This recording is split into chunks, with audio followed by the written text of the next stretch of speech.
Max, ravi de vous retrouver aujourd'hui. On va se faire un point sur le Bitcoin. J'ai des choses super importantes à vous montrer. Une pattern qui a l'air de se répéter. Et malheureusement, si la suite se répète, si l'histoire se répète, ça risque d'être baissier. Donc on va voir ça ensemble aujourd'hui. Voilà, c'est les choses qui font pas plaisir. Euh, et ben, c'est les vidéos qui font pas plaisir à tourner. Mais j'ai décidé de vous dire la vérité. En tout cas, ce que je vois actuellement sur les marchés, ce qui pourrait se passer, le scénario, en gros, qu'on risque que de voir prochainement. Mais juste avant de commencer tout ça, on va lancer le générique pour s'envoyer de la force. Le temps pour vous de mettre un like également. Nanos dans la place, c'est le Super Saiyan. Crypto dans son viseur, des gains à l'horizon. Analyse précise, laser dans les yeux. Boursier, shooting des profits par milliers. Merci à tous ceux qui jouent le jeu. Gros big up à vous les gars. Bon, bah, moi je voulais revenir ici sur cette pattern qu'on avait vu en...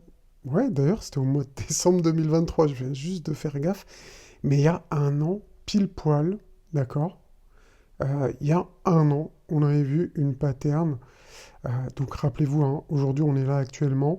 Je vais vous montrer cette pattern ici totalement finie. Alors je ne sais pas si pour vous ça ressemble ici, mais on avait, en gros, on faisait des sommets et on réintégrait à chaque fois. Euh, Typique d'une réaccumulation, d'accord?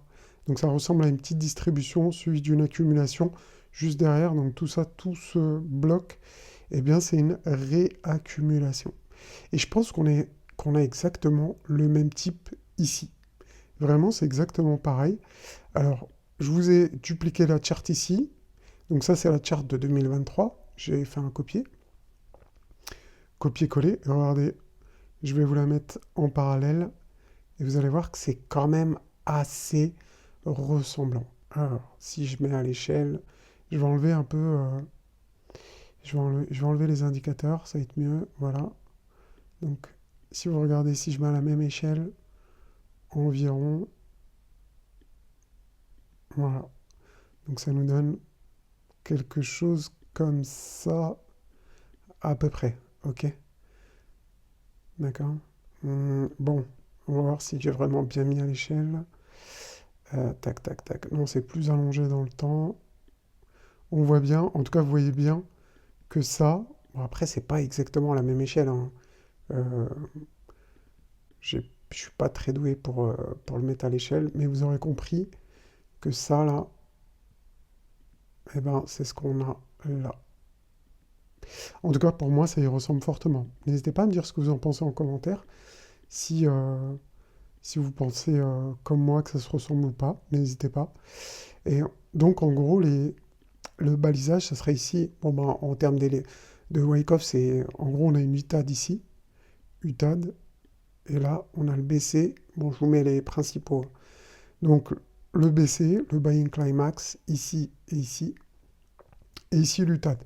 Donc après, bah, vous pouvez voir ce qui s'est passé ici il y a un an, c'est qu'on a eu une grosse chute, ou une chute en tout cas, où on est revenu sous tous ces creux pour récupérer la liquidité. Bon, j'ai pas fait mon trait droit, mais vous l'aurez compris, hop, à peu près. Donc on est revenu sous tous ces creux. Et nous, tous les creux, bah, ils sont là actuellement. Donc, si on regarde ce qui s'est passé également en 2023, d'ailleurs, ici j'avais fait pause, mais regardez avec moi.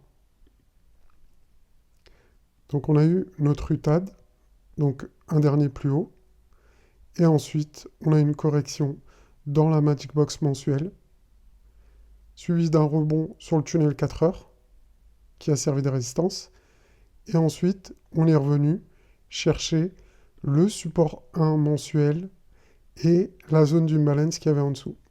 Donc on va voir aujourd'hui à quoi ça correspond. Donc si je mets les indicateurs, et ben voilà, on a... Alors ça sera peut-être en janvier, hein. Donc on devra surveiller les niveaux de janvier. Mais en tout cas, si on s'en tient au mois de décembre, on a une zone d'imbalance ici. La Magic Box, bah, vous la voyez, c'est les trois traits violets. D'accord? Et on a surtout une autre Magic Box, zone d'imbalance, ici également, avec le support 1 qui tombe ici. D'accord? Donc si on fait exactement la même schématique, bon, ça pourrait nous donner, donc en gros, soit on efface que cette zone d'imbalance, donc ça, et on prend, ce qui est tout à fait possible, hein.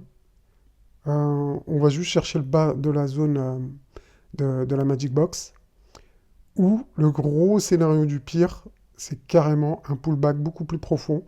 On va chercher le support 1, on efface même les deux zones de Magic Box, et on repart. Et d'ailleurs, il y a un gap qui est dans le coin, un gap CME, d'accord? Je vais vous le montrer ici. Donc regardez ici, on était revenu sur le niveau de support 1. Il est où? Ah oui, Ah oui, d'accord, ok. Eh ben regardez, c'était exactement pareil les gars. On avait eu un gap CME ici, qu'on était venu combler. Bah je vais me faire gaffe à ça, c'était pas prévu. Donc je suis assez choqué. Est-ce que c'est vraiment exactement la même chose? Bon, bah je vais vous faire un petit suspense les gars, hein, on va aller vérifier ça ensemble. Je sais que nous, là aujourd'hui, je suis sur la charte d'il y a un an. Donc là, on va aller voir aujourd'hui, est-ce qu'on a un gap juste sous ces creux-là, si ça correspond exactement de la même manière. Donc allez, c'est parti, 3, 2, 1. Donc le gap, nous, il est ici. Donc c'est la zone des 80 000, 77 000. La zone des 80 000, 77 000, et ben ça nous donne vraiment comme la dernière fois. Donc vraiment, ce serait le scénario un peu du pire, où on irait directement sur la schématique ici que je vais vous mettre en jaune, d'accord? Donc si on fait exactement comme la dernière fois, on reviendrait carrément ici pour faire exactement comme la dernière fois il y a un an, hein, je vous ai montré, et on était venu combler ce gap, enfin le gap qu'on avait eu, mais le gap il était plus haut, le gap qu'on avait eu la dernière fois, si vous vous souvenez, il était juste sous les creux, il était comme ça. Là il est beaucoup plus bas, donc alors, je dirais encore les deux scénarios se tiennent, mais le scénario le plus gourmand, si vous voulez très très très gourmand, ça serait le scénario en jaune, d'attendre carrément les 73-75, c'est peut-être un peu beaucoup, peut-être une entrée en deux fois ici, on a aussi la crique qui peut servir de support, donc le trait en blanc ici, qui pourrait venir servir de support.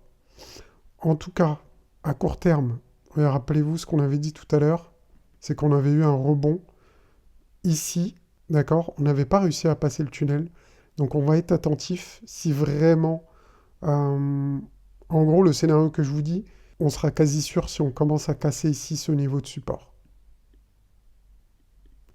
Si on rebondit et qu'on part, bah, j'ai envie de vous dire, tout est possible, on annule les scénarios. En tout cas, je trouve que ça y ressemble quand même assez pas mal.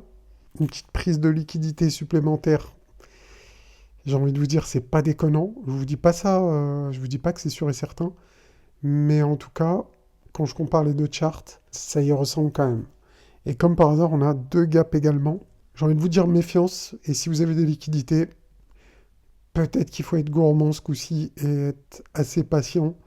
Attendre les 83, voire attendre complètement de combler le gap ici, aux alentours des 78-79 000 en commentaire. Ciao.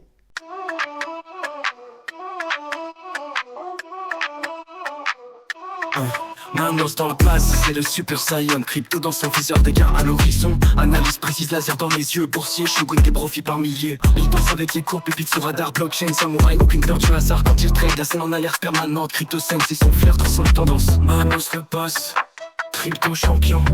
Analyse au top, placement sous tension. Manos le boss, blockchain titan. Aucune hésitation, gain en explosion. Manos le boss, crypto champion, analyse top, placement sous tension. Mamos le boss,